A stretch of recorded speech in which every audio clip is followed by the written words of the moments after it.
Hello, my lovely little ones. My name is Clara, and I am going to read you a bedtime story. Now, this was one of my daughter's favorites, so let's hop right into it. This is an abridged version, I will warn you. It is not the original Lewis Carroll classic. Could not find that one, unfortunately. Let's see.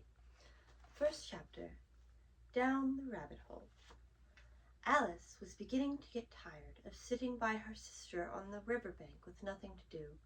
Once or twice she had peered into the book her sister was reading, but it had no pictures or conversations in it.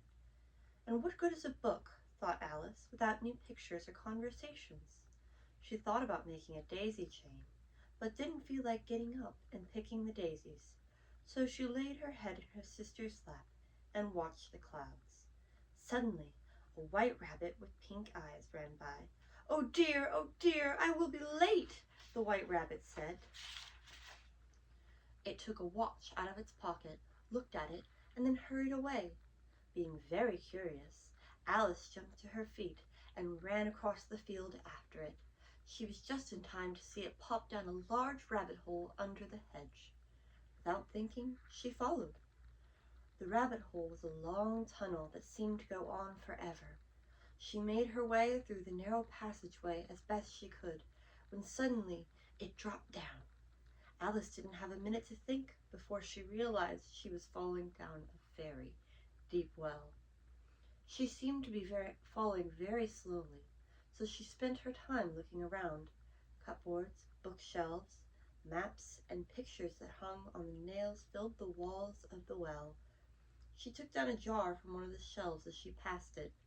It was labeled orange marmalade, but to her disappointment, it was empty, so she carefully put it back into one of the cupboards as she fell past it. Down, down, down she went. Would the fall ever come to an end? I wonder how many miles I've fallen, she said out loud. I must be getting near the center of the earth. I wonder if I will fall right through it. There's the picture of Alice and her orange marmalade. Down, down, down. There was nothing else to do, so Alice began talking to herself. Dinah will miss me, I think. Dinah was her cat. Oh, I wish you were down here with me, Dinah. She dozed off and dreamed that she was walking hand in hand with her cat, when suddenly, thump, thump, down she came upon a heap of sticks and dry leaves, and the fall was over. Alice stood up and wiped herself off. She looked up to see where she had fallen from, but it was too dark to see anything at all. In front of her was another long passageway, and the white rabbit was hurrying down it. There wasn't a moment to lose. Away she went after the rabbit.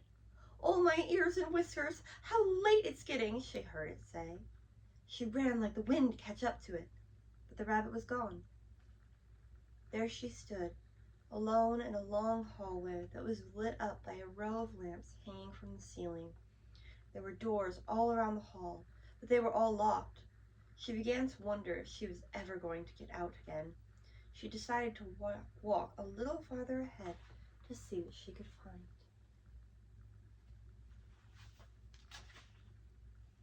She came to a little three-legged table made of solid glass. There was nothing on it except a tiny golden key, and Alice's first thought was that it might belong to one of the doors in the hall.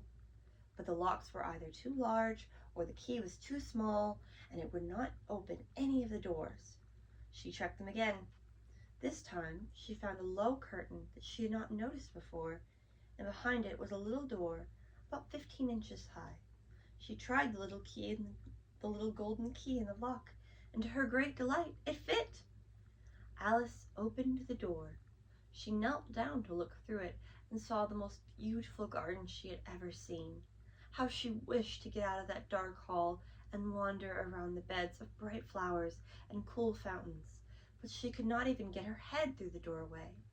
She went back to the table, hoping she would find another key on it, or perhaps a book of rules to tell her how to get through the door. This time, she found a little bottle on it.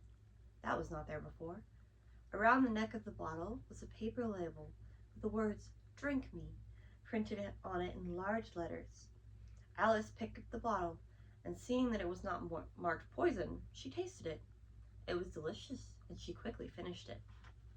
Here's Alice going through the door. And here's her with a drink. "What a curious feeling," said Alice. "I must be getting smaller." She was right. She was now only 10 inches high. "Now I am the right size to go through the little door and into that beautiful garden," she thought to herself.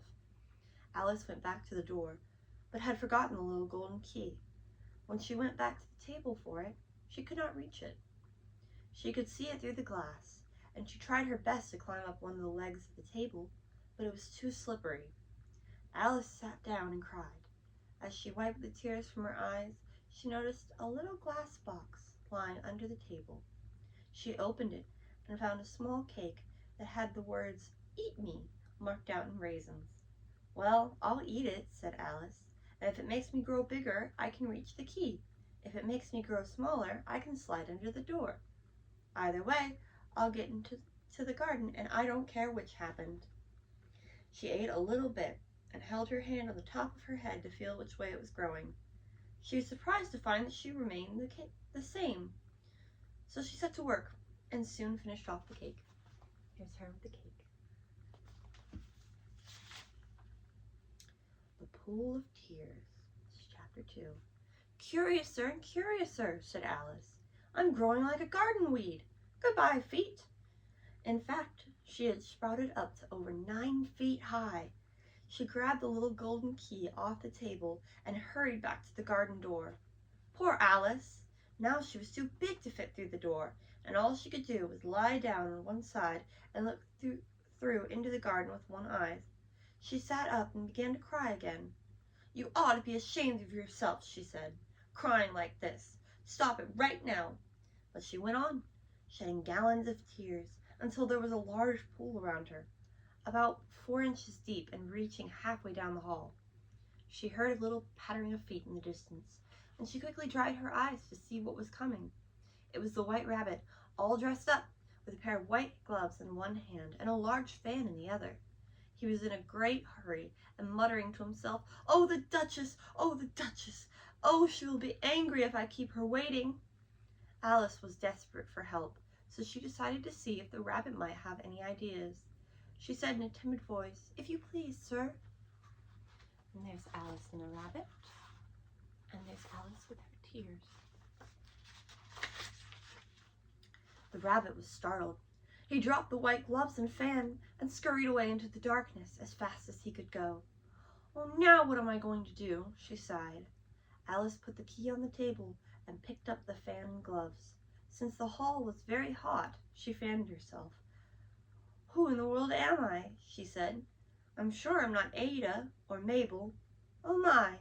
Do I still remember all my school lessons?" Then she practiced her math and geography, which all came out wrong.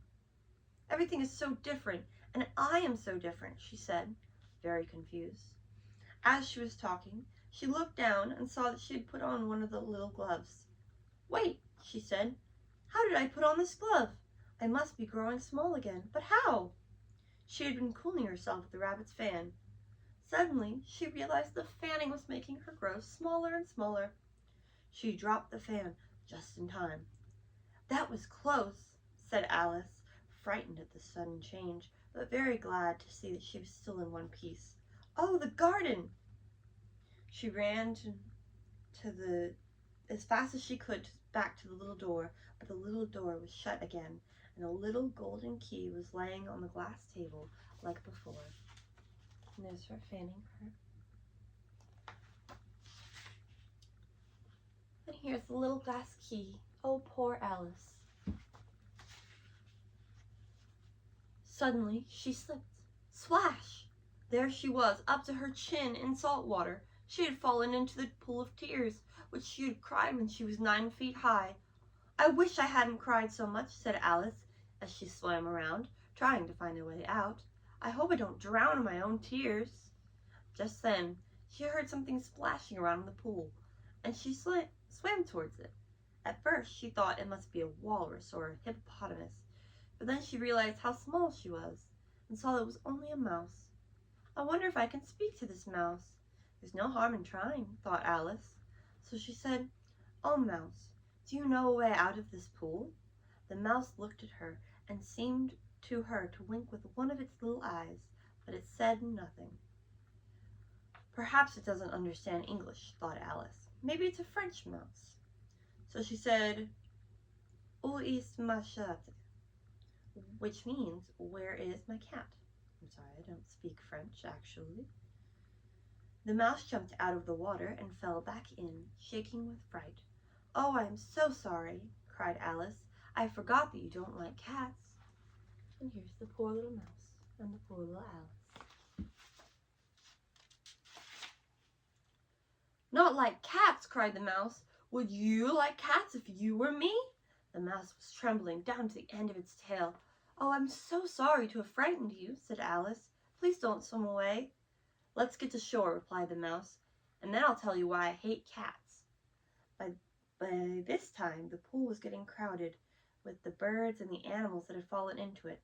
There was a duck, a dodo, a lory, and an eaglet, and several other strange creatures. Alice led the way, and the creatures followed her to shore. Thank you for joining me on this adventure with Alice today. I hope you succeed in everything that you are putting your mind to